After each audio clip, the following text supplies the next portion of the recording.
Okay, we're making it. We're made it. We're here. We're here. We are here. Hello, guys. Welcome back to my YouTube channel. If you don't know who I am, I'm Ayarys Pena, A.K.A Ayarys Karate, chopping you into this video. So don't mind the music in the background because clearly it's going to happen, and we're gonna have to deal with it for today. That means I can't put sound on here, but it's all right. Do we need sound? No. I hope my hair isn't like shaking, y'all, because I feel like it is. Hello, welcome to my YouTube channel. So what am I going to talk about? I don't know. I think I want to get vulnerable in this video and just have a vulnerable, safe place to talk. Maybe you guys could listen to me. I'm up all night and I have nothing better to do but talk. You know, I like to get wiser each day.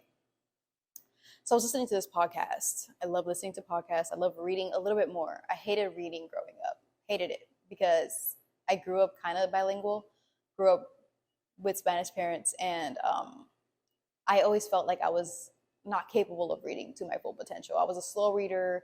I couldn't pronounce words right. Kids would make fun of me for not pronouncing words right. Then I got older. It was the same thing. I still don't pronounce words right. People try to correct me, but then it triggers me, and it's like a whole thing.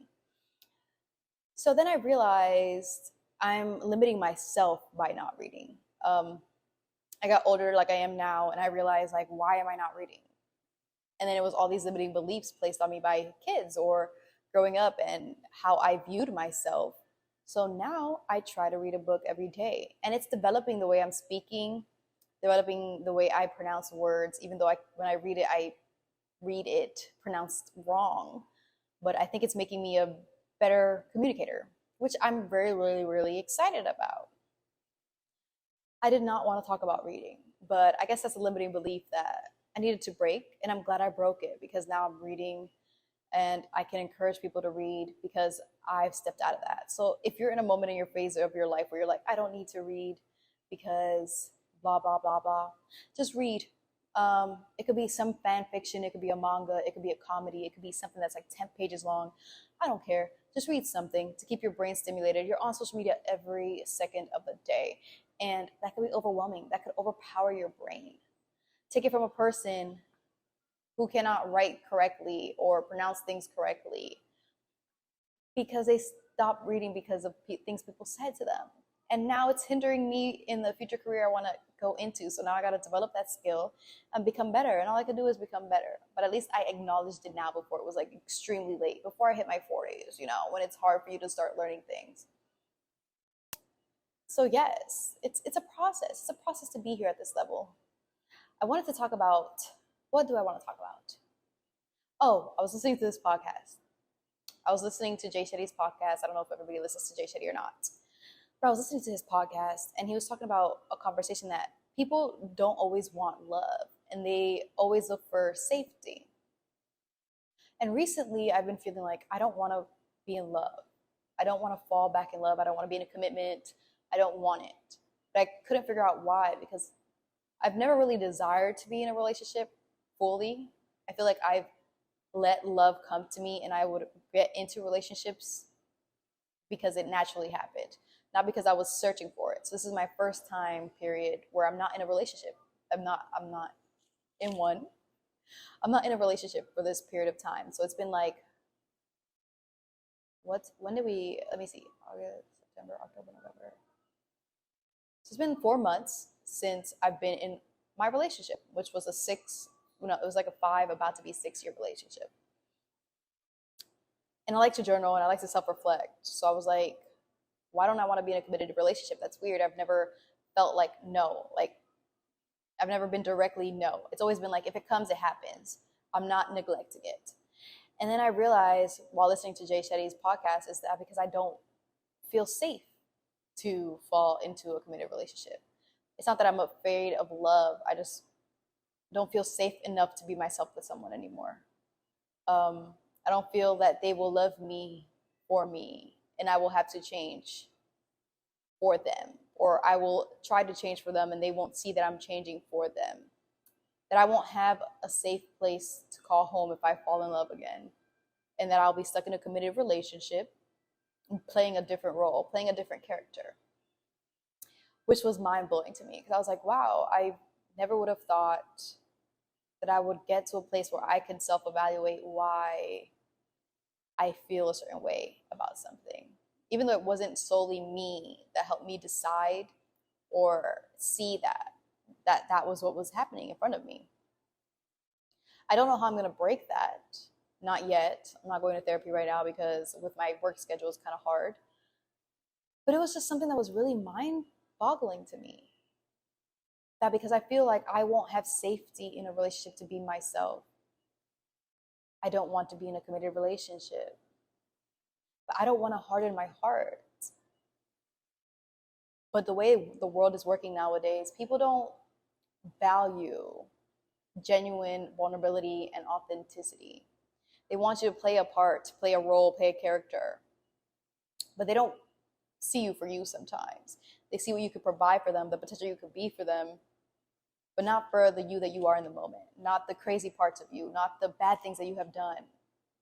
It's always the light that people search for. But I wonder what safety would look like in a relationship to me. That's the true meaning of, that's not the true, that's the question I have to ask myself. What would safety look like in a relationship for me to be like, I want to be with this person? Let's break that down, because might as well not. Why not? What are we doing? We're just here. We might as well have a valuable conversation. For me to fall in love and be safe, I feel like it would be an environment where I can tell you my uglies. I don't know if that makes sense. Where I can come to you and tell you I want to, myself, and it'd be okay. I want it to be the moments where I'm in the grocery store and I get super excited and want to like goof off and you don't get embarrassed. I want it to be something where I feel safe enough to come to you for any and every little thing. A relationship where safe, what do I define safe? I think I define safety as just a place where no matter what I say, no matter what I do, it just stays between us. And I know that you will have my back 100%. That I know at the darkest part of my mind, wherever that dark place may be for me in the future, you will be able to hold me and secure me and bring me back down to my humble, to the reason why I am the way I am. To remind me like the Ayarys I know, the Ayarys I fell in love with, has gone through this before and she could get through this again. I feel like safety is when, for me, is when someone can see you for the way that you are, even when the world is going crazy. Like when I'm chaotic, I want that safety net to be there for me. And I don't know what I define safety. I think I gotta develop that more. I gotta go into her more. Man, one day I will. One day I will. Yeah, this is getting really long. I didn't expect it to get this long. But thank you for watching this video. We went into 2 different conversations. I might just split this video in half and we could just talk about it some other time. But as you know, I am Ayarys Pena, A.K.A Ayarys Karate. I hope you guys like this video. Comment down below and subscribe to my YouTube channel if you have not already. I'm thinking about starting a podcast. Do not know if I should, because I want to talk about questions. And I feel like me vocalizing what I think about and what I'm trying to say helps me develop mentally. And even if it's not, I don't want it to be like a platform or like a source for me to just like get followers and stuff. I like want to start taping myself being like this, in this type of mindset, in this type of environment, and see where I get to, and to see where I develop into. Maybe a year from now, I'll look at this video and be like, wow, I have better vocabulary to say what I mean, or to express how I'm feeling, or to just put things into perspective, you know? But that's all for this video. I'm Ayarys Karate, A.K.A Ayarys Pena, and I'm chopping you out of this video.